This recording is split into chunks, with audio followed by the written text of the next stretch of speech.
الحمد لله رب العالمين والصلاة والسلام على أشرف الأنبياء والمرسلين وعلى آله وأصحابه ومن تبعهم بإحسان إلى يوم الدين. أما بعد فأعوذ بالله من الشيطان الرجيم. بسم الله الرحمن الرحيم. اقترب للناس حسابهم وهم في غفلة معرضون. صدق الله العظيم. سورہ انبیاء قرآن کریم کی 21 نمبر صورت ہے اور یہاں سے 17ویں پارے کا آغاز ہو رہا ہے۔ نزول کے اعتبار سے اس صورت کا نمبر 73 ہے۔ یہ صورت بھی رسول اللہ صلی اللہ علیہ وسلم پر مکہ مکرمہ میں نازل ہوئی۔ 122 آیات اور 7 رکوع اس صورت میں ہیں اور تقریباً یہ نصف پارے پر مشتمل ہے۔ اس صورت کا نام سورہ انبیاء ہے۔ انبیاء نبی کی جمع ہے، کیونکہ اس صورت میں تقریباً 17 انبیاء علیہم السلام کا نام اور ان کے کچھ حالات ذکر کیے گئے ہیں۔ اس مناسبت سے اس صورت کو سورۃ الانبیاء کہا جاتا ہے۔ مکہ مکرمہ میں اس صورت کے نزول کی وجہ سے اس صورت کے جو مضامین کا عنوان اللہ کی توحید، انبیاء کی نبوت و رسالت اور مرنے کے بعد کی زندگی ہے کہ انسان کو اللہ تعالیٰ مرنے کے بعد دوبارہ زندہ کریں گے۔ اس صورت کی ابتدا ہی سے اللہ رب العزت نے انسانوں کو مخاطب فرما کر دنیا کی زندگی کے عارضی اور زوال پذیر ہونے کی نشاندہی کی ہے اور فرمایا ہے اقترب للناس حسابهم وهم فی غفلۃ معرضون، کہ لوگوں کا حساب، جزا اور سزا کا دن اور ان کے اچھے یا برے ہونے کا فیصلے کا وقت تو ان کے قریب پہنچا ہوا ہے۔ مراد اس سے قیامت ہے، لیکن وہ لوگ غفلت میں پڑے ہوئے ہیں اور ان کو اس چیز کی خبر ہی نہیں ہے۔ تو اس صورت کے آغاز ہی سے یہ بات بتا دی گئی ہے کہ قیامت آ کر رہے گی، حساب کتاب کا وقت تمہارے سامنے ہے، لیکن انسان اس ہولناک اور اس عظیم الشان دن سے غفلت میں پڑے ہوئے ہیں، نہ اس کی تیاری کر رہے ہیں اور نہ ہی اس دن کی عظمت کو محسوس کر رہے ہیں۔ پھر ساتھ ہی اس صورت کے پہلے رکوع میں رسول اللہ صلی اللہ علیہ وسلم کو یہ بات فرمائی گئی کہ یہ کلام اللہ کی طرف سے آپ پر اتارا گیا ہے اور یہ عظمت والا کلام ہے۔ جب اللہ کی ذات عظمت والی ہے تو اس کا کلام بھی عظمت والا ہے، لیکن ان کافروں کا طرز عمل یہ ہے کہ جب بھی اس قرآن کی کوئی نئی صورت یا آیت نازل ہوتی ہے تو یہ اس کا مذاق اڑاتے ہیں، جھٹلا دیتے ہیں، انکار کر دیتے ہیں اور وہ سنجیدگی، وقار اور متانت کے ساتھ اس کلام کو سننا نہیں چاہتے، حالانکہ اس کا تقاضا یہ تھا کہ اس کلام کی عظمت کے سامنے سر جھکا دیتے۔ پھر دوسری بات اس صورت میں یہ بات بتائی گئی ہے کہ رسول اللہ صلی اللہ علیہ وسلم کے بارے میں مشرکین مکہ یہ کہتے ہیں کہ یہ شخص جو نبوت و رسالت کا دعوے دار ہے اور یہ کہتا ہے کہ مجھ پر اللہ کا کلام نازل ہوا ہے، یہ تو ہماری ہی کی طرح کا ایک انسان ہے اور ہماری ہی کی طرح کھاتا پیتا چلتا پھرتا ہے، تو یہ کیسے نبی ہو گیا؟ اور اگر یہ اللہ کا نبی ہے تو پھر اس نبی پر دوسرے نبیوں کی طرح معجزات کیوں نہیں آئے؟ جیسے حضرت موسیٰ علیہ السلام پر عصا کا معجزہ، ید بیضاء کا معجزہ، حضرت صالح کو اونٹلی دی گئی، اور اسی طرح دیگر نبیوں کو جو معجزات عطا کیے گئے تھے، تو ان جیسے معجزات اس نبی کو کیوں نہیں دیے گئے؟ قرآن کریم نے مشرکین کے ان اعتراضات کا جواب سورہ انبیاء میں بڑی تفصیل کے ساتھ دیا ہے، اور وہ یہ کہ پہلے جتنے انبیاء آئے تھے وہ بھی سب انسان تھے، اسی نبی کی طرح کھاتے پیتے اٹھتے بیٹھتے انسانی تقاضے پورے کرتے تھے۔ کوئی ایک نبی بھی دنیا میں ایسا نہیں گزرا کہ جس نبی کو اللہ تعالیٰ نے انسان نہ بنایا ہو، فرشتہ یا کوئی اور مخلوق بنائی ہو۔ دوسری بات یہ کہ معجزات کی بات کرتے ہو تو معجزات تو اللہ تعالیٰ کی قدرت ہے اور اس کے دست قدرت میں ہے، کسی انسان یا نبی کا اپنا اس پر کوئی اختیار نہیں۔ اور پھر دوسرے رکوع میں اللہ تعالیٰ کی توحید پر دلائل دیتے ہوئے یہ فرمایا کہ زمین و آسمان کا مالک اللہ ہے، جس نبی کو جو چاہے عطا کر دے، اور اللہ تعالیٰ اپنے نبیوں کو معجزات دیتے بھی رہتے ہیں،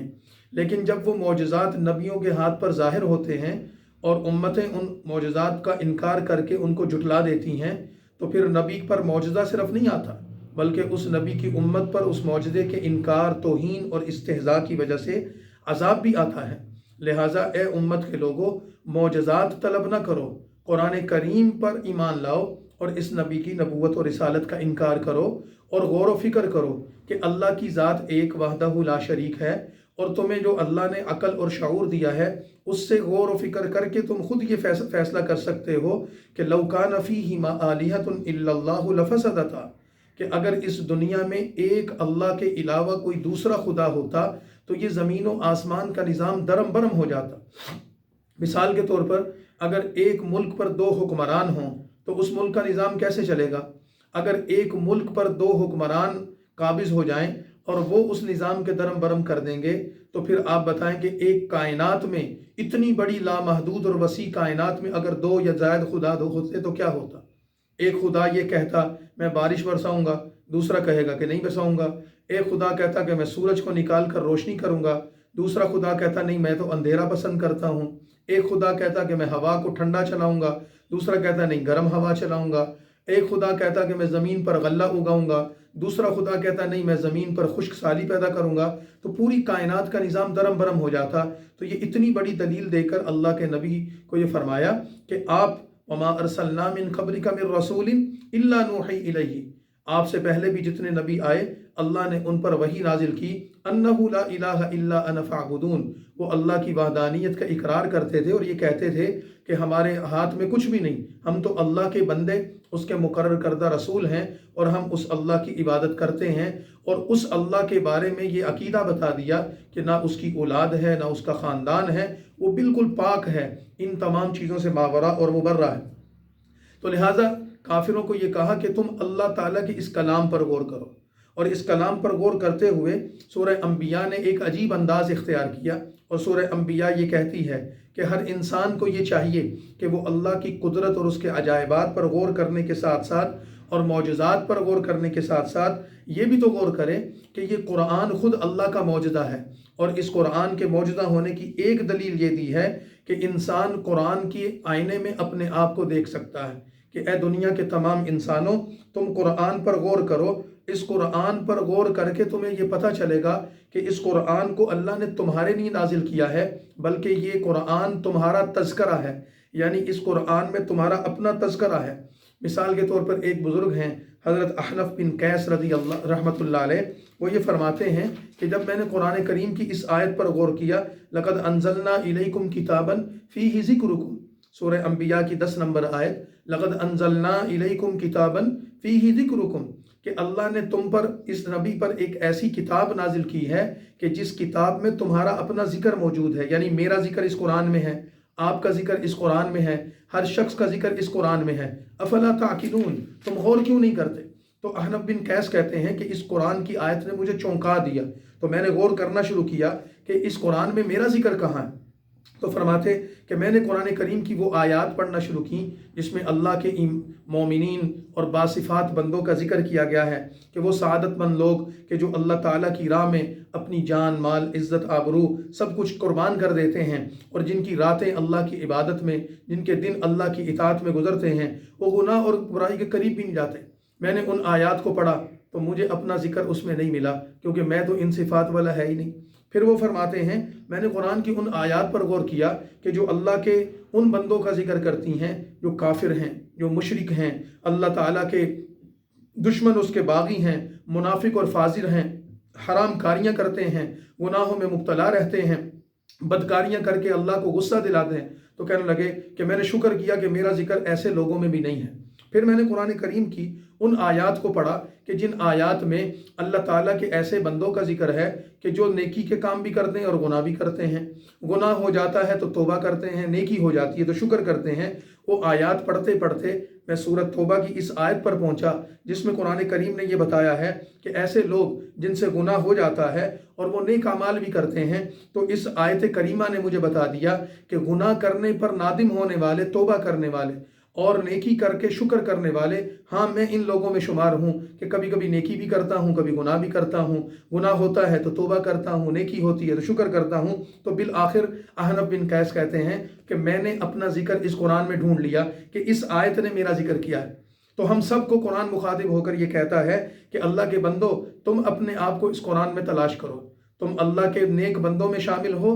یا اللہ کے دشمن لوگوں میں شامل ہو۔ قرآن نے جن لوگوں کا ذکر کیا ہے اپنے آپ کو اس میں ڈھونڈ لو، اپنی عادات اور اعمال اور اخلاق پر غور کرو تو قرآن تمہیں بتا دے گا کہ تم کس میں شامل ہو۔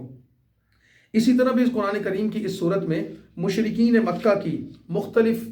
مضحکہ خیز باتوں کا اور احمقانہ حرکتوں کا ذکر کیا گیا کہ وہ قرآن کریم کے بارے میں کبھی یہ کہتے ہیں کہ یہ جادو ہے، کبھی کہتے ہیں کہ یہ شعر و شاعری ہے، کبھی کہتے ہیں کہ یہ تو خیالات اور پریشان خواب ہیں، کبھی کہتے ہیں کہ نعوذ باللہ رسول اللہ صلی اللہ علیہ وسلم نے یہ اپنے پاس سے کھڑا ہے، کبھی کہتے ہیں کہ کسی شخص نے یا کسی فرشتے نے یا کسی جن نے اس کو یہ سکھا دی ہے باتیں اور یہ لوگوں کے سامنے بیان کرتا ہے۔ قرآن ان کی ان باتوں کا جواب دیتے ہوئے کہتا ہے کہ نہ یہ خواب ہے، نہ یہ جادو ہے، نہ ہی یہ شاعر کا شعر ہے اور نہ ہی یہ کہانت ہے، اور یہ تو اللہ کے ان انبیاء کے معجزات کی طرح ایک معجزہ ہے جو اللہ نے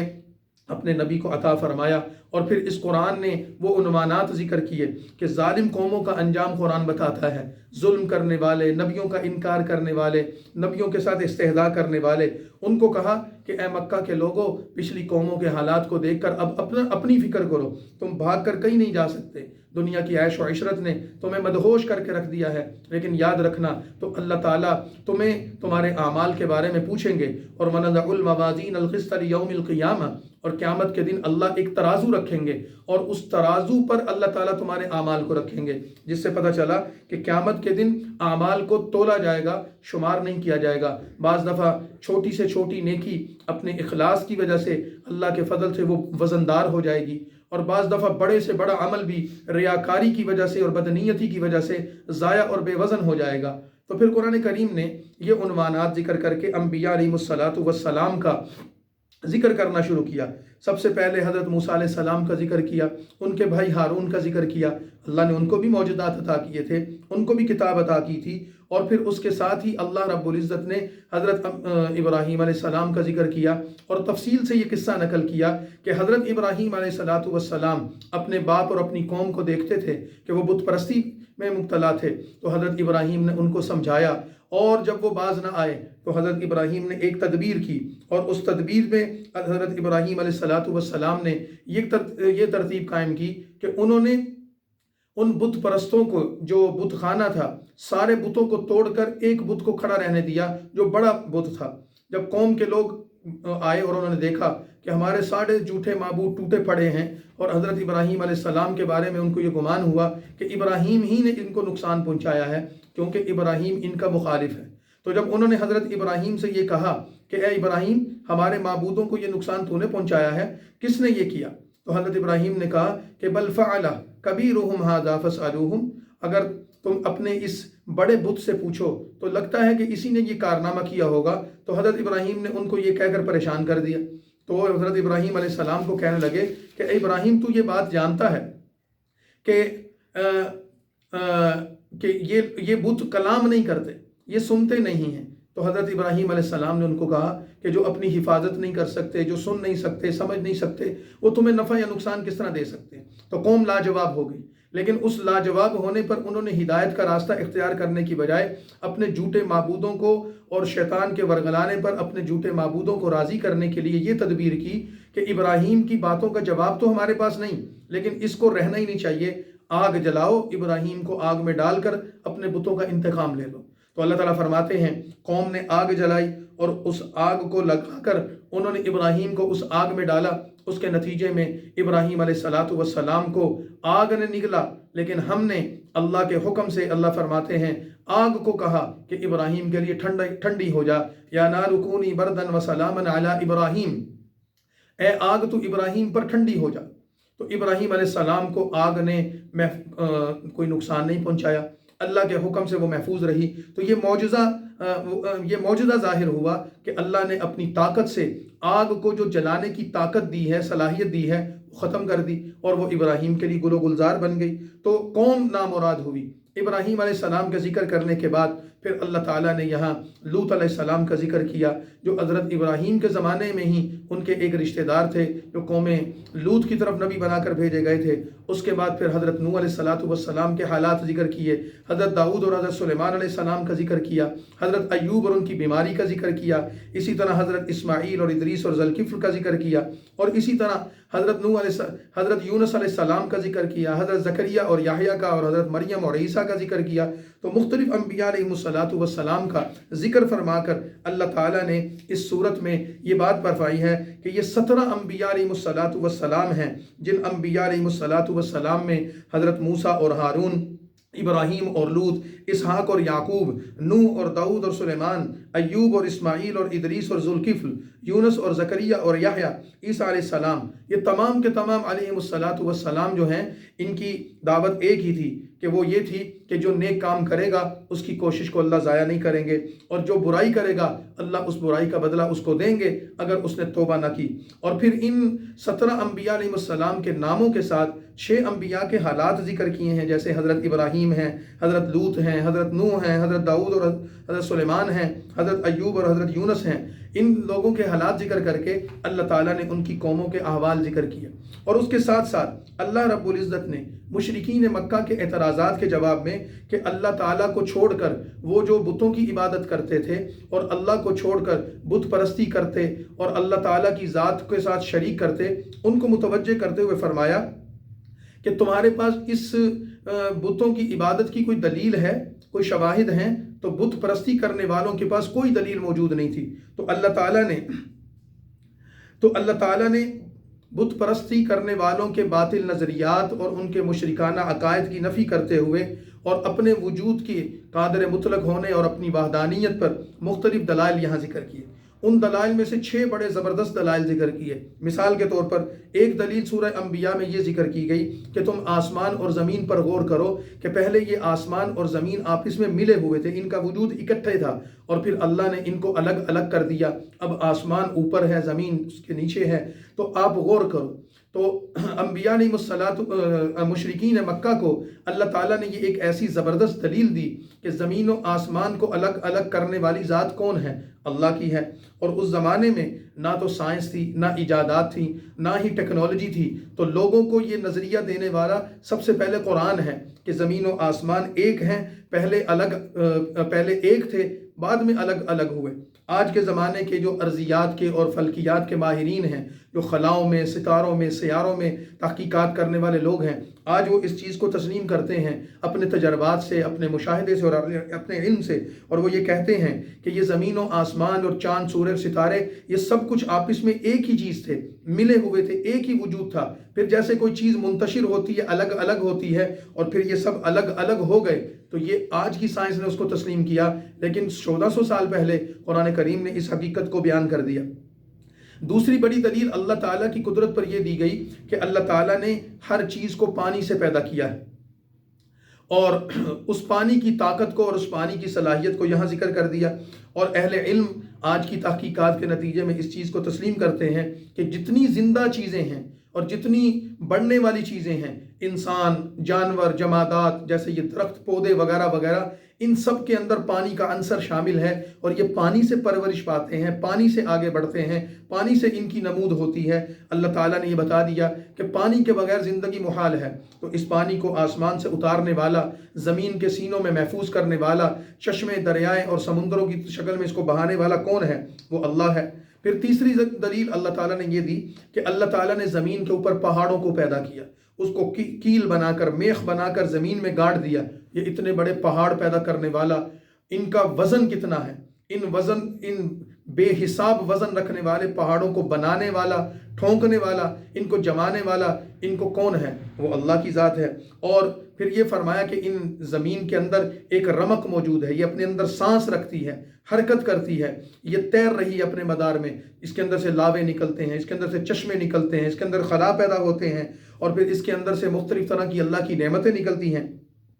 اسی طرح چوتھی بڑی دلیل دی کہ اس زمین ہی پر غور کرو اللہ نے اس زمین کو تمہارے لیے ہموار کر دیا، اس پر کشادہ راستے بنا دے۔ آپ دیکھ لیں، کچھ صحرائی علاقے ہیں، کچھ دلدلی علاقے ہیں، کچھ زمین کے حصے سخت ہیں، کچھ نرم ہیں، کچھ پہاڑی علاقے ہیں۔ ان سب پر چلنے کے لیے انسانوں کے لیے راستے موجود ہیں، وادیاں اور بستیاں موجود ہیں۔ یہ سب اللہ نے پیدا کی۔ پھر پانچویں بڑی دلیل یہ دی کہ آسمان کو اللہ نے بنایا تو دیکھو کہ زمین کے گولے کو آسمان چاروں طرف سے گھیرے ہوئے ہے، اور اس آسمان کو اللہ نے بغیر ستون کے پیدا کیا۔ اس میں کوئی دراڑ نہیں ہے، اس آسمان میں کوئی کمزوری نہیں ہے، اس آسمان میں کسی قسم کی کوئی نقص نہیں ہے۔ یہ بنانے والا کون ہے؟ اللہ ہے۔ پھر اس آسمان میں چاند سورج ستاروں کا نظام، اس کو منور کیا، اس کو مزین کیا، اس کو روشن کیا، یہ سب اللہ نے بنایا۔ اسی طرح پھر رات دن، سورج، چاند اور ستاروں اور یہ افلاک کی حرکات، ان کا چلنا، ان کا تیرنا، ان کا اپنے مدار میں گھومنا اور پھر سفر کرنا، یہ پوری کائنات کا نظام۔ اور آج کی سائنس تو بہت آگے چلی گئی، جو ایسے ستارے اور سیارے جو ہم سے اربوں کھربوں اور لا تعداد سال دور ہیں، کروڑوں اربوں میلوں میل دور ہیں، کئی ارب نوری سال کے فاصلے پر ہیں، جن کا ہم تصور بھی نہیں کر سکتے۔ آج کائنات کو کھوجتے ہوئے انسان وہاں پہنچ رہا ہے، اس پر غور کرتا ہے تو اللہ نے اس کائنات کو کتنا وسیع، کتنا مضبوط اور کتنا بڑا بنایا۔ تو اللہ تعالیٰ فرماتے ہیں کہ اس ساری کائنات پر غور کر کے تمہیں مان لینا چاہیے، اس کو بنانے والا، چلانے والا ایک اللہ ہے، اس کے علاوہ کوئی نہیں ہے۔ پھر اس سورت کے اختتام پر فرمایا کہ قیامت آئے گی، اور اس قیامت کی علامات میں سے ایک علامت یہ ہے کہ زمین پر یاجوج ماجوج کی مخلوق آئے گی۔ وہ وحشی قبیلے کے لوگ جو قیامت کے قریب نکلیں گے، جن کا ذکر سورہ کہف کے آخر میں ذوالقرنین بادشاہ کے بیان میں کیا گیا تھا، اور اس صورت میں بھی اس کا ذکر دہرایا گیا کہ ان کا آنا اس بات کی دلیل ہوگی کہ قیامت بالکل سر پر کھڑی ہے۔ اسی طرح پھر اس صورت کا اختتام ان چیزوں پر کیا گیا کہ اللہ تعالیٰ کے سامنے شریک ٹھہرانے والے، تمہارے یہ بت اور تمہارے یہ جھوٹے خدا، یہ سب دوزخ کا ایندھن بننے والے ہیں۔ تم بھی دوزخ میں جاؤ گے اور تمہارے یہ سارے معبود بھی دوزخ میں جائیں گے۔ اور پھر نبی کریم صلی اللہ علیہ وسلم کو یہ مشرکین کے حالات بیان کر کے، اللہ کی توحید کے دلائل بیان کر کے، 17 نبیوں کے حالات اور ان کے قصے بیان کر کے آپ صلی اللہ علیہ وسلم کو فرمایا گیا آپ بھی ان نبیوں کی جماعت کا ایک حصہ ہیں، لیکن آپ کا امتیاز یہ ہے کہ وَمَا أَرْسَلْنَاكَ إِلَّا رَحْمَةً لِّلْعَالَمِينَ، اللہ نے آپ کو جہان والوں کے لیے رحمت بنا کر بھیجا ہے، سراپے رحمت بن کر آپ اس دنیا میں آئے ہیں۔ آپ اللہ کا پیغام انسانوں تک پہنچائیں اور یہ دلائل لوگوں کے سامنے رکھیں۔ کوئی سمجھ لے تو وہ اللہ کے راستے پر ہے، کوئی نہ سمجھے تو آپ کا کوئی نقصان نہیں ہے، بلکہ وہ اپنا ہی نقصان کرے گا۔ اور پھر اختتام اس دعا پر کیا کہ آپ اپنے اللہ سے یہ دعا کرتے رہیں کہ اے اللہ ہمارے اور ان کے درمیان حق کے ساتھ فیصلہ کر دے، اور اے اللہ تو بڑا مہربان ہے، اور جن چیزوں پر ہم تجھ سے مدد مانگتے ہیں تو ہماری مدد کر۔ اور پھر اللہ تعالیٰ نے نبی کریم صلی اللہ علیہ وسلم کی نبوت اور رسالت کے ذکر پر اس صورت کو مکمل کر دیا۔ قرآن کریم کی اگلی صورت سورہ انبیاء کے بعد اور 17ویں پارے کی دوسری صورت سورۃ الحج ہے۔ سورۃ الحج قرآن کریم کی 22 نمبر صورت ہے، اور نزولی ترتیب کے اعتبار سے اس کا نمبر 103 ہے۔ اور سورۃ الحج رسول اللہ صلی اللہ علیہ وسلم پر مدینہ منورہ میں نازل ہوئی تھی۔ جیسے کہ اس کے نام سے پتہ چل رہا ہے کہ حج کی عبادت جو اسلام کے بنیادی ارکان میں سے ہے، اس عبادت کے احکام کا ذکر اس صورت میں کیا گیا ہے، اس وجہ سے یہ صورت مدنی ہے۔ اس کے اندر 78 آیات اور 10 رکوع ہیں۔ عام طور پر جو مکی صورتیں ہیں ان کے اندر توحید، رسالت اور آخرت کا بیان ہوتا ہے اور احکام بہت کم ہوتے ہیں۔ اسی طرح مدنی صورتوں میں زیادہ تر احکام شرع بیان ہوتے ہیں اور آخرت کے احوال اور توحید اور نبوت اور رسالت کے دلائل کم ہوتے ہیں۔ لیکن اس صورت کے اندر دونوں چیزیں موجود ہیں، احکامات شریعت بھی موجود ہیں، اور اس صورت کے اندر اللہ تعالیٰ کی توحید کا ذکر بھی موجود ہے، قیامت کا ذکر بھی موجود ہے، نبوت اور رسالت کے دلائل بھی موجود ہیں۔ قرآن کریم کی اس صورت کا نام حج اس وجہ سے رکھا گیا کہ اس صورت میں حضرت ابراہیم علیہ السلام کا ذکر ہے کہ جن کی زبان سے اللہ تعالیٰ نے یہ اعلان کروایا تھا کہ وَأَذِّن فِي النَّاسِ بِالْحَجِّ يَأْتُوكَ رِجَالًا، کہ آپ اعلان کر دیں کہ لوگ اس بیت اللہ کے حج کے لیے آئیں۔ تو حضرت ابراہیم نے خانہ کعبہ کی تعمیر کے بعد جبل ابی قیس پر کھڑے ہو کر ایک صدا لگائی انسانوں کو مخاطب ہو کر کہ تم اللہ کے گھر کی زیارت کے لیے حج پر آؤ۔ اور حدیث میں آتا ہے کہ اللہ نے ابراہیم کی آواز کو عالم ارواح تک پہنچا دیا، اور انسانی روحوں میں سے جتنے لوگوں نے اس پر لبیک کہا اللہ ان کو حج کی سعادت دیں گے، اور جس نے جتنی مرتبہ لبیک کہا اللہ ان کو اتنی مرتبہ حج کی سعادت دیں گے۔ اس وجہ سے اس صورت کا نام صورت حج ہے۔ لیکن اس صورت کا آغاز جن مضامین سے کیا گیا ہے وہ مضامین قیامت کا ہے۔ یا ایھا الناس اتقوا ربکم ان زلزلۃ الساعۃ شیء عظیم، کہ اے انسانوں اللہ سے ڈرو، اپنے رب سے ڈرو، اور پھر ساتھ ہی فرما دیا ان زلزلۃ الساعۃ شیء عظیم، وہ قیامت جو ایک زلزلہ ہوگا۔ زلزلہ جب آتا ہے نا تو زمین ہلتی ہے، اور ذرا شدت سے آتا ہے تو بڑی بڑی بلڈنگوں کو مسمار کر دیتا ہے۔ تو قیامت ایک زلزلہ ہوگا جو اس کائنات کی ہر چیز کو درم برم کر دے گا۔ تو لوگوں اس دن سے ڈرو، اس دن کی عظمت سے ڈرو، اس کی ہولناکی سے ڈرو، اور اللہ تعالیٰ کی اس قدرت اور طاقت کے فیصلے سے ڈرو۔ اس سے پہلے اس قیامت کی تیاری کرو۔ اور پھر قرآن کریم کی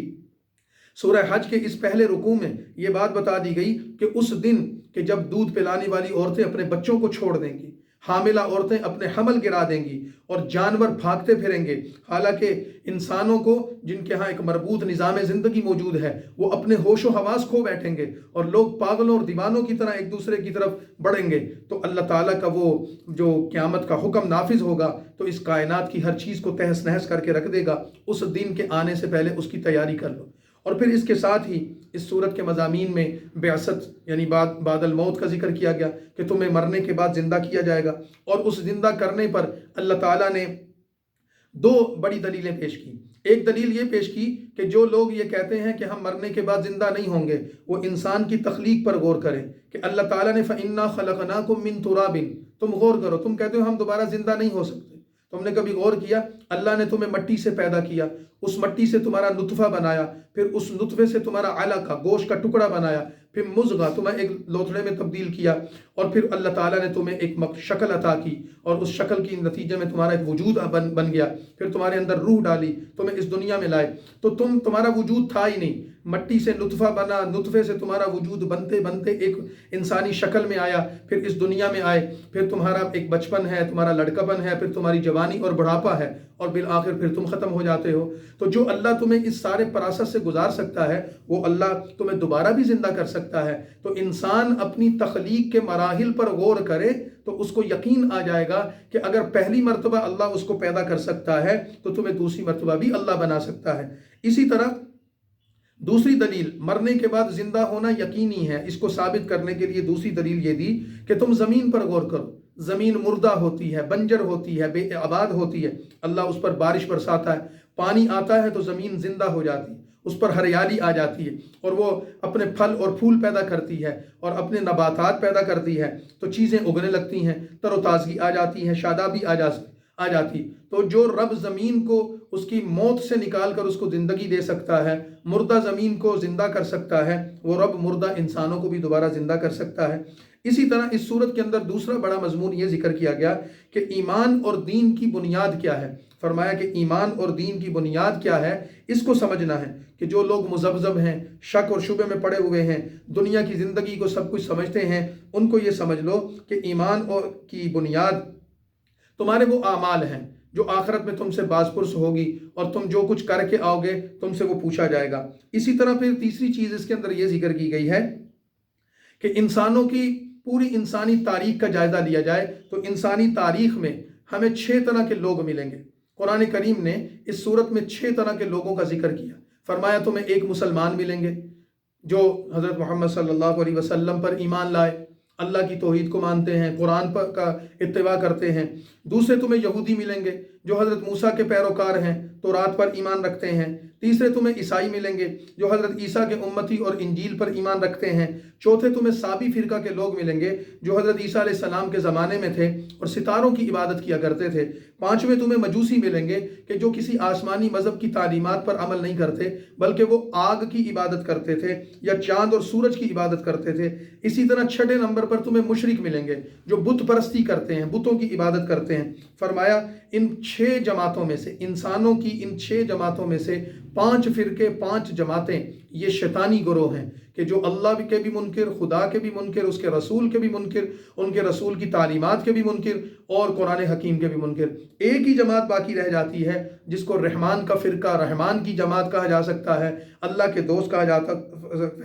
جا سکتا ہے، وہ ہے انسان، وہ ہے مسلمان۔ اور اللہ فرماتے ہیں دنیا میں تو یہ حق اور باطل کی کشمکش جاری ہے اور ایک دوسرے کو اچھا اور برا کہہ رہے ہیں، لیکن ان فرقوں کے درمیان آخری اور ختمی فیصلہ وہ اللہ تعالیٰ قیامت کے دن فرمائیں گے۔ یہ مضمون ذکر کرنے کے بعد اس سورت کے چوتھے رکوع میں پھر اللہ تعالیٰ نے اس بات کو ذکر فرما دیا کہ انسانوں کو اللہ تعالیٰ کی بنائی ہوئی قابل احترام چیزوں کی تعظیم کرنی چاہیے۔ مثال کے طور پر اللہ تعالیٰ نے حضرت ابراہیم علیہ السلام کو یہ حکم دیا تھا کہ وَإِذْ بَوَّأْنَا لِإِبْرَاهِيمَ مَكَانَ الْبَيْتِ أَلَّا تُشْرِكْ بِي شَيْئًا، انہوں نے بیت اللہ شریف کی تعمیر کی تو اللہ نے فرمایا کہ آپ اس بیت اللہ شریف کی تعمیر کریں، یہاں پر اللہ کے ساتھ کسی کو شریک نہیں ٹھہرایا جائے گا، اس کے ساتھ یہاں پر طواف ہوگا، یہاں پر رکوع اور سجدہ اور عبادات ہوں گی۔ اور پھر اللہ کے حکم سے حضرت ابراہیم علیہ السلام نے اعلان کر دیا وَأَذِّن فِي النَّاسِ بِالْحَجِّ يَأْتُوكَ رِجَالًا وَعَلَى كُلِّ ضَامِرٍ يَأْتِينَ مِنْ كُلِّ فَجٍّ عَمِيقٍ، آپ اعلان کر دیں حج کا۔ اور جب حضرت ابراہیم نے اعلان کر دیا تو عالم ارواح کی ہر روح تک وہ آواز پہنچی، تو اللہ تعالیٰ فرماتے ہیں کہ ابراہیم علیہ السلام نے جس مقام پر بیت اللہ کی تعمیر کی تھی اور جس مقام پر کھڑے ہو کر اللہ سے اس جگہ کی عزت اور اس کی حرمت کی دعا کی تھی اور اس کے لیے حج کی دعا کی تھی، اللہ نے اس جگہ کو قابل احترام بنا دیا ہے۔ یہ جگہ اب لوگوں کے لیے حرام ہو چکی ہے، یہاں جھگڑا، یہاں فساد، یہاں شکار، یہاں قتل و غارت، یہاں لوٹ مار، کسی کو تکلیف دینا، اذیت دینا، سب اللہ نے حرام کر دیا ہے۔ اس جگہ کی تعظیم ضروری ہے، اس کے پودوں کی تعظیم ضروری ہے، اس کے پتھروں کی تعظیم ضروری ہے، کیونکہ یہ اللہ کا گھر ہے، یہ حج کے لیے جگہ ہے، یہ نماز کے لیے جگہ ہے، یہ طواف کے لیے جگہ ہے، صفا اور مروہ کے لیے جگہ ہے، سعی کے لیے جگہ ہے، یہاں آب زمزم کا کنواں ہے، یہاں مقام ابراہیم ہے، یہاں حجر اسود ہے اور یہ تعظیم کی جگہ ہے۔ لہذا دنیا کے تمام انسانوں کو یہ بتا دیا اس کی تعظیم تم پر لازم ہے۔ اور پھر اس کے ساتھ ہی حج کے مختلف احکام ذکر کر دیے، حج کے اعمال ذکر کر دیے، حج کے لیے لائی جانے والی سواریوں کی تعظیم اور احترام ذکر کر دیا، احرام والوں کی عزت اور ان کی تحریم کا ذکر کر دیا، اور اللہ تعالیٰ نے مومنوں کی علامات ذکر فرمائیں کہ ایمان والے جو اللہ اور اس کے رسول پر ایمان رکھتے ہیں ان کے اندر 4 بڑی نشانیاں ہوتی ہیں۔ نمبر 1، وہ اللہ کا خوف رکھتے ہیں۔ نمبر 2، مصیبت آتی ہے تو اس پر صبر کرتے ہیں۔ نمبر 3، نماز کے پابند ہوتے ہیں، بے نمازی نہیں ہوتے۔ اور نمبر 4، اللہ نے جو ان کو مال دیا ہے وہ اللہ کے راستے میں اس مال کو خرچ کرتے ہیں۔ اس کے ساتھ ہی نیک لوگوں کی صفات کو ذکر کرتے ہوئے یہ بات فرمائی کہ اللہ تعالیٰ نے تمہیں جانوروں کی قربانی کرنے کا حکم دیا ہے۔ ایمان والے لوگ قربانی کا عمل کرتے ہیں۔ اور وَالْبُدْنَ جَعَلْنَاهَا لَكُم مِّن شَعَائِرِ اللَّهِ لَكُمْ فِيهَا خَيْرٌ، کہ اللہ نے جو حکم دیا ہے تو یہ قربانی کا عمل معمولی نہیں ہے، یہ قربانی کا عمل، قربانی کا جانور اللہ کی نشانیوں میں سے ایک نشانی ہے، اس کی بھی تعظیم کرو، اس کے اوپر سواری نہ کرو، اس کو مارو نہ بلکہ اس کی خدمت کرو۔ اور یہ اللہ کے راستے میں جب قربان کیے جاتے ہیں تو ان کے گوشت کو خود بھی کھاؤ، ان کے گوشت کو مستحقین میں تقسیم بھی کرو، اور یاد رکھو کہ ان کا گوشت، ان کا خون، ان کا کھال اور ان کے جسم کے اعضاء اللہ تعالیٰ کو ضرورت نہیں ہے، اللہ تو تمہاری نیتوں اور تمہارے اعمال کو دیکھتا ہے۔ تو قربانی کے احکام ذکر کر دیے۔ پھر اس سورت کے 6 نمبر رکوع میں اذن للذین یقاتلون بانہم ظلموا، مسلمانوں کو جہاد کے احکام کے بارے میں متوجہ کر دیا۔ رسول اللہ صلی اللہ علیہ وسلم جب تک مکہ مکرمہ میں رہے تو آپ صلی اللہ علیہ وسلم کو لڑائی سے منع کیا گیا تھا، صبر کی تلقین کی گئی تھی۔ صحابہ کرام مختلف مواقع پر رسول اللہ صلی اللہ علیہ وسلم سے اجازت مانگتے تھے کہ یہ کافر جو ہم پر ظلم، زیادتی اور تشدد کرتے ہیں، ہم ان سے بدلہ لیں اور ان سے مقابلہ کریں۔ تو اللہ تعالیٰ ہمیشہ فرماتے کہ آپ صبر کریں، آپ برداشت کریں، آپ معافی سے کام لیں۔ جب صحابہ کرام مدینہ میں آ گئے تو اللہ تعالیٰ کی طرف سے پہلی دفعہ جو آیت نازل ہوئی وہ سورہ حج کی یہ 39 نمبر آیت تھی، اذن للذین یقاتلون بانہم ظلموا وان اللہ علی نصرہم لقدیر، کہ جو لوگ ان کو اپنے گھروں سے نکال دیا گیا، ہجرت پر مجبور کر دیا گیا، ان پر ظلم کیا گیا، اللہ تعالیٰ ان کو اجازت دیتا ہے کہ وہ کافروں سے ظلم کا بدلہ لینے کے لیے قتال اور جہاد کر سکتے ہیں، اور اب جو تم سے لڑے تم بھی اس سے لڑو اور پورا مقابلہ کرو۔ اور پھر ہم نے سورہ توبہ اور انفال میں پڑھا کہ جہاد کی تیاری کرنے، اسلحہ تیار کرنے اور لشکر سازی کرنے کا حکم دیا گیا۔ اب یہ اس آیت میں اللہ تعالیٰ کی طرف سے تلقین کر دی گئی کہ اب تمہیں جہاد کی اجازت دی جا رہی ہے۔ اور صحابہ کرام یہ فرماتے ہیں کہ قرآن کریم کی تقریباً 70 آیات ایسی ہیں کہ جن پر اللہ تعالیٰ نے مسلمانوں کو یہ حکم دیا کہ تم نے صبر کرنا ہے، برداشت کرنا ہے، معاف کرنا ہے، اپنے ہاتھوں کو روکنا ہے۔ جب بھی ایسا کوئی موقع آتا اللہ تعالیٰ فرماتے صبر کرو، صبر کرو۔ 70 کے قریب آیات شمار کی گئی ہیں جس میں صبر کی تلقین ہے۔ اور بالآخر جب کافر اپنے ظلم و ستم سے باز نہیں آئے تو اللہ تعالیٰ نے ان 70 آیات کے بعد پھر سورہ حج کی یہ آیت نازل فرمائی، جس میں مسلمانوں کو یہ اجازت دی گئی کہ اب تمہیں لڑنے کی اجازت ہے اور پوری قوت اور طاقت سے لڑو، اور وَقَاتِلُوهُمْ حَتَّى لَا تَكُونَ فِتْنَةٌ، پھر اس وقت تک قتال کرتے رہو جب تک کہ کافروں کا فتنہ ختم نہیں ہو جاتا، فساد ختم نہیں ہو جاتا۔ تو چونکہ جہاد کی اجازت دی گئی تو پھر اس جہاد کی اجازت کے ساتھ ہی آگے پھر جہاد کی حکمت عملی بیان کر دی گئی کہ اللہ تعالیٰ بتاتے ہیں مومنوں کو جہاد کیسے کرنا ہے۔ جہاد مستقل ایک عبادت ہے، اس میں جانا ثواب، اس میں شرکت اجر، اس کے لیے تیاری کرنا، اس کے لیے چندہ دینا، اس کے لیے تعاون کرنا، یہ اللہ کے احکامات میں سے ایک حکم ہے۔ تو جو اس میں مالی تعاون کرے گا، جو اس میں جانی تعاون کرے گا، جو اس میں غازی بنے گا، جو اس میں شہید ہوگا، کافروں سے لڑے گا یا لڑتے ہوئے خود قتل ہو جائے گا، شہید ہو جائے گا، سب کے لیے اللہ کی طرف سے اجر ہے۔ اور پھر یہ بھی کہا گیا کہ جہاد پر نہ جانے والے بزدل اور کم ہمت ہیں اور اللہ تعالیٰ کے ناپسندیدہ لوگ ہیں۔ اور پھر نبی کریم صلی اللہ علیہ وسلم کی بعثت کے مقاصد کا ذکر کرتے ہوئے فرمایا کہ آپ کو جہاد کا حکم دیا گیا ہے یا دعوت و تبلیغ کا؟ سب چیزوں کا مقصد ایک ہی ہے کہ اللہ کا دین غالب آ جائے اور اللہ کا دین لوگوں تک پہنچے۔ اور آپ صلی اللہ علیہ وسلم کو پھر حضرت موسیٰ علیہ السلام کا قصہ نقل کرتے ہوئے یہ بات فرمائی گئی کہ حضرت موسیٰ علیہ السلام بھی اللہ کے پیغمبر تھے اور ان کو بھی مختلف تکلیفیں آئیں، ناگوار چیزیں آئیں، لیکن انہوں نے برداشت سے کام لیا اور بالآخر اللہ نے ان کو فتح عطا فرمائی۔ تو اے نبی صلی اللہ علیہ وسلم، آپ بھی وسوسوں سے، خیالات سے، دشمن کی سازشوں سے پریشان نہ ہوں۔ اللہ تعالیٰ آپ کو ان تمام حربوں سے بچائے گا، ان سازشوں سے بچائے گا۔ اور پھر اس صورت کے اختتام پر کچھ احکامات مزید ذکر کر دیے کہ ایمان والوں کو چاہیے کہ وہ اللہ کے سامنے رکوع، سجدہ اور عبادت کرتے رہیں اور نیکی کے کاموں میں حصہ لیتے رہیں، اور وجاہدوا فی اللہ حق جہادی، اور اللہ کے راستے میں اس طرح جہاد کریں جس طرح جہاد کرنے کا حق ہے کہ اللہ تعالیٰ نے باطل کی تردید کے لیے، دشمنان دین کے قلم کلا کرنے کے لیے، ان کو دبانے کے لیے اور اسلام کو بلند کرنے، اعلی کلمت اللہ اور قرآن کے نظام کو نافذ کرنے کے لیے ایک طریقہ تمہیں جہاد کا بھی بتایا ہے، جس میں تمہاری عزت بھی ہے، تمہارا وقار بھی ہے اور تمہاری سربلندی بھی ہے۔ ان عنوانات پر اس سورت کو بھی مکمل کر دیا گیا۔ اگلی سورت سورت المومنون ہے۔ سورت مومنون 18ویں پارے کا آغاز ہے اور یہ سورت قرآن کریم کی 23 نمبر سورت ہے، تقریباً نصف پارے پر مشتمل ہے اور 74 نمبر ہے اس کا نزولی ترتیب کے اعتبار سے۔ اس سورت میں 118 آیات اور 6 رکوع ہیں، اور اس سورت کا مضمون بھی زیادہ تر مکی صورتوں کی طرح اللہ تعالیٰ کی صفات پر اور توحید کے دلائل پر، انبیاء اور کی رسالت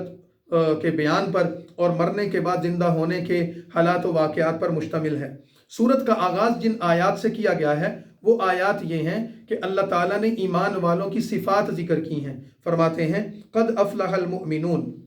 کہ ایمان والے لوگ ہی نجات پائیں گے، فلاح پائیں گے۔ اور ایمان والے لوگ کون ہیں؟ ان ایمان والے لوگوں کی صفات کیا ہیں؟ اللہ تعالیٰ نے سورہ مومنین کی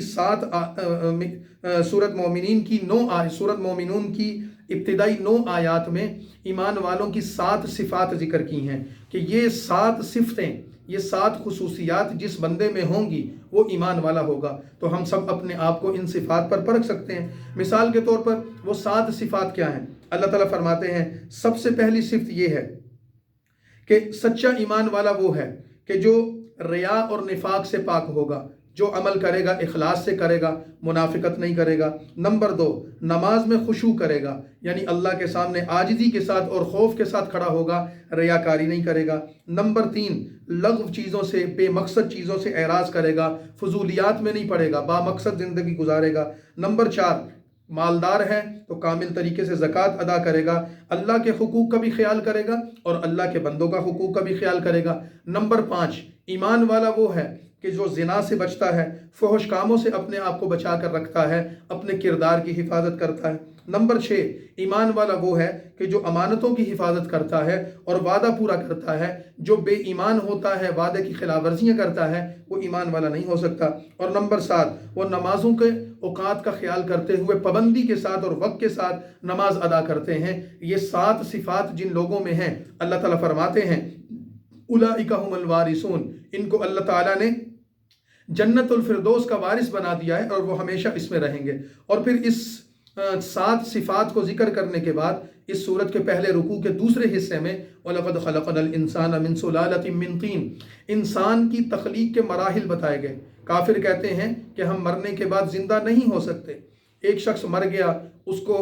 کو قبر میں ڈال دیا گیا، اس کی ہڈیاں ختم ہو گئیں، مٹی اس کو کھا گئی، کیسے زندہ ہوگا؟ اللہ تعالیٰ فرماتے ہیں کہ ہم تمہیں وہ منظر بتاتے ہیں، تم غور کرو۔ وَلَقَدْ خَلَقْنَا الْإِنسَانَ مِنْ سُلَالَةٍ مِّن طِينٍ، اللہ نے تمہیں ایک مٹی سے پیدا کیا، اس مٹی سے تمہارا نطفہ بنایا، نطفہ سے علقہ بنایا، علقہ سے پھر مضغہ بنایا، اور فَخَلَقْنَا الْمُضْغَةَ عِظَامًا، جب تمہارا گوشت کا لوتھڑا بن گیا تو اس میں تمہارے لیے اللہ نے ہڈیاں پیدا کر دی، اور پھر اس ہڈیوں پر پھر اللہ تعالیٰ نے بھرپور طریقے سے گوشت چڑھایا۔ ثم انشأناه خلقا آخر فتبارک اللہ احسن الخالقین، پھر تمہیں بہترین شکل و صورت عطا کی۔ تو غور کرو کہ اللہ کیسا قدرت رکھتا ہے، کیسا انسان خوبصورت بنا، سر کے بالوں سے لے کر پاؤں کے ناخنوں تک انسان کے ہر عضو میں کیسا توازن ہے، اعتدال ہے، خوبصورتی ہے، کشش ہے، اور پھر اللہ نے اس کو صلاحیت عطا فرمائی۔ فرمایا جیسے تمہیں ہم نے ایسے پیدا کیا، تم نیست تھے، اللہ نے ہست کر دیا، تمہارا وجود نہیں تھا، اللہ نے تمہارا وجود بنا دیا، پھر کیا ہوگا؟ ثم انکم بعد ذلک لمیتون، پھر تم مر جاؤ گے، اور تم سمجھتے ہو کہ ہم مر گئے اور ختم ہو گئے، نہیں۔ ثم انکم یوم القیامۃ تبعثون، پھر قیامت کے دن تمہیں دوبارہ زندہ کر دیا جائے گا۔ تو جو چیز پہلی مرتبہ بنائی جاتی ہے وہ مشکل ہوتی ہے، ایک چیز ایک دفعہ بنا لی تو اب تو تجربہ ہو گیا، اب تو اس کو دوبارہ بنانا کوئی مشکل نہیں۔ تو اللہ کے لیے تو پہلی مرتبہ بھی بنانا مشکل نہیں تھا،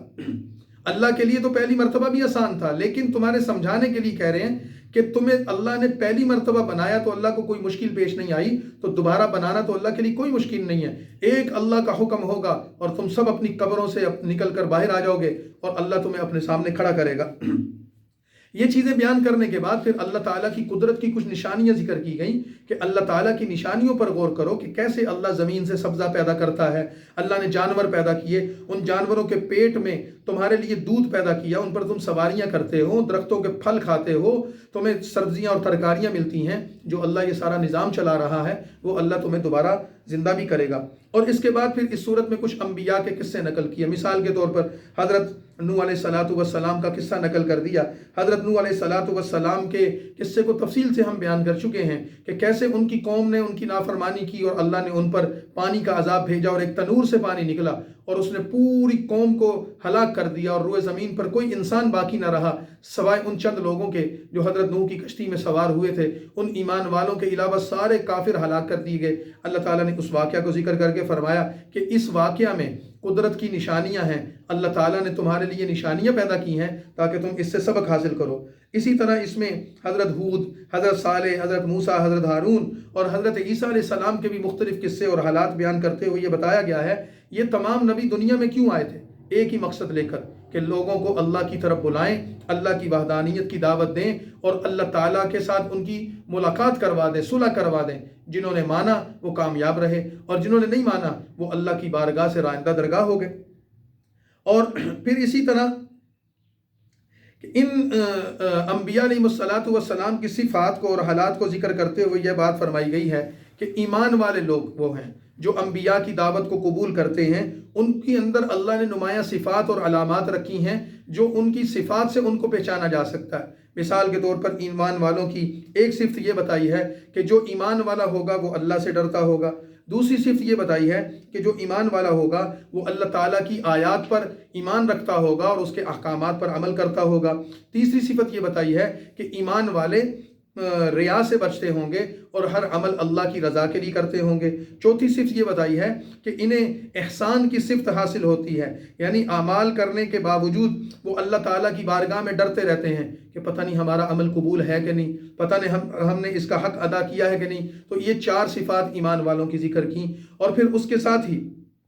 مومنین کے مقابلے میں کفار کا بھی ذکر کیا، اور فرمایا کہ وہ کون لوگ ہیں جو ان صفات سے عاری ہیں، جو خالی ہیں، اور یہ فرما دیا کہ یہ بد نصیب لوگ ہیں، یہ سرکشی میں پڑے ہوئے لوگ ہیں کہ جو کفر کے راستے پر لگے ہوئے ہیں، اور ان کی سرکشی اور ان کی بغاوت اور ان کے قرآن سے استہزاء اور نبی کی نافرمانی کرنے کے اسباب ذکر کر دیے۔ ایک سبب یہ ذکر کیا کہ کافر لوگ، قرآن اور اسلام کا مذاق اڑانے والے لوگ، اللہ نے ان کو عقل دی ہے لیکن وہ اپنی عقل کو استعمال کر کے قرآن میں غور اور تدبر اور فکر نہیں کرتے، اس وجہ سے یہ قرآن کا مذاق اڑاتے ہیں۔ دوسرا یہ ان کے اندر ضد اور عناد ہے، بغض اور حسد ہے، اس وجہ سے یہ رسول اللہ کی صداقت کو، ان کی امانت کو، ان کی دیانت کو، ان کی نبوت اور رسالت کو نہیں مانتے اور آپ کا مسلسل انکار کیے جا رہے ہیں۔ اور تیسری چیز یہ ہے کہ نعوذ باللہ یہ رسول اللہ صلی اللہ علیہ وسلم کو نارمل انسان نہیں سمجھتے، کوئی مجنون مجنون ہے یا دیوانہ ہے یہ سمجھتے ہیں، یہ ان کی غلط فہمی ہے۔ رسول اللہ کے بارے میں ان کا یہ استہزاء ہے۔ تو اللہ کے تعالیٰ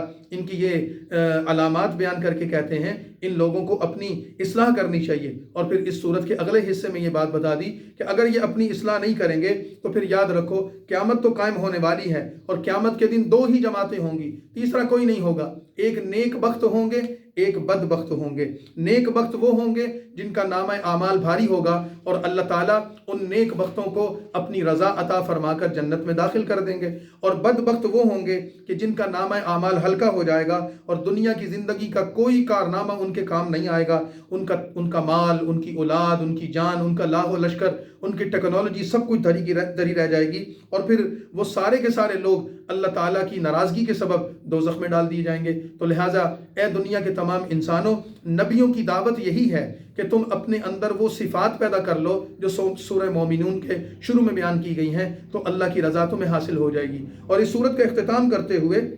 اللہ تعالیٰ نے یہ فرمایا کہ دیکھو تم دنیا کی زندگی میں رہتے ہو، یہاں کے ماہ و سال گزارتے ہو، 70 سال، 80 سال، 100 سال بھی عمر ہو جاتی ہے، اس سے زیادہ تو اب عمر نہیں ہوتی، اور ایوریج تو 60-70 سال عمر ہے دنیا میں۔ لیکن اگر تم دنیا کی زندگی گزار کر اللہ کی بارگاہ میں جب پہنچو گے تو اللہ تعالیٰ فرماتے ہیں کہ اللہ کی قدرت پر غور کرو۔ اللہ تعالیٰ نے دنیا میں کیا کچھ تمہارے لیے پیدا کیا۔ دنیا میں اللہ تعالیٰ نے تمہارے لیے درخت بنائے، تمہارے لیے چاند سورج ستارے بنائے، تمہارے لیے پہاڑ پیدا کیے، تمہارے لیے پانی کا نظام قائم کیا، تمہارے لیے خوراک پیدا کی۔ ان کافروں سے پوچھو یہ ساری کائنات کا نظام بنانے والا، چلانے والا کون ہے؟ تو کہیں گے سیقولون للہ، کہ اللہ نے پیدا کیا۔ تو پھر تم اللہ کی عبادت چھوڑ کر دوسروں کی عبادت کیوں کرتے ہو؟ تو ان کے پاس کوئی دلیل نہیں۔ تو فرمایا کہ دنیا کی زندگی میں اللہ کی نعمتوں سے مزے اڑا کر جب اللہ کی بارگاہ میں پہنچو گے تو اللہ تعالیٰ تم سے پوچھے گا کم لبثتم فی الارض عدد سنین، آ گئے ہو، بتاؤ کتنے سال تم دنیا میں رہ کر آئے، کتنا وقت گزار کر آئے۔ تو لوگ دنیا کی زندگی کے ماہ و سال جو 100 سال، 70 سال، 80 سال گزارے ہوں گے، تو آخرت کی زندگی کو جب دیکھیں گے کہ لا محدود اور غیر محدود، نہ ختم ہونے والی زندگی، تو وہ اس کے مقابلے میں دنیا کی زندگی کو کتنا سمجھیں گے؟ قالوا لبثنا یوما او بعض یوم، تو کہیں گے کہ یا اللہ ہم تو دنیا میں ایک دن رہے تھے یا دن کا کچھ حصہ، حالانکہ 50 60 70 سال 30 سال 90 سال 100 سال عمر گزار کر گیا ہوگا انسان، لیکن آخرت کی زندگی کے اتنے لمبے زمانے ہوں گے، نہ ختم ہونے والے ماہ و سال، ہمیشہ کی زندگی۔ تو دنیا کی زندگی اس کے مقابلے میں چند دن کی زندگی بھی نہیں لگے گی، بلکہ یومن او بعض یومن، ایک دن یا بعض یومن، آدھا دن کا کچھ حصہ۔ تو اللہ تعالیٰ ان کو فرمائیں گے کہ نہیں تم غلط کہہ رہے ہو، کہ تم نے وہ ماہ و سال تو وہاں گزارے، لیکن آج آخرت کے مقابلے میں تمہیں اپنی زندگی اتنی مختصر اور کم لگ رہی ہے، تو پھر تم نے کیوں غفلت کی، تم کیوں غلطیاں کرتے رہے؟ تو افحسبتم انما خلقناکم عبثا وانکم الینا لا ترجعون، تو اے لوگو اس آخرت کو اور قیامت کو یاد رکھو اور اس پر غور کرو کہ جو ہم نے تمہیں پیدا کیا ہے، تمہیں عبث، بیکار، فضول پیدا نہیں کیا، تمہاری زندگی کا کوئی مقصد ہے۔ تو اس بادشاہ مطلق کو، اس خالق و مالک کو جو وحدہ لا شریک ہے، عرش کریم کا مالک ہے، اس کی بات مانو، اس پر ایمان لاؤ، اور اللہ کے علاوہ کسی کو نہ پکارو، تمہارا حساب اللہ کے پاس ہونے والا ہے۔ یاد رکھو انہ لا یفلح الکافرون، کافر کبھی بھی فلاح نہیں پائیں گے، کافر کبھی بھی کامیاب نہیں ہوں گے۔ تو یہ اللہ تعالیٰ نے آخر میں ایک دعا بھی سکھا دی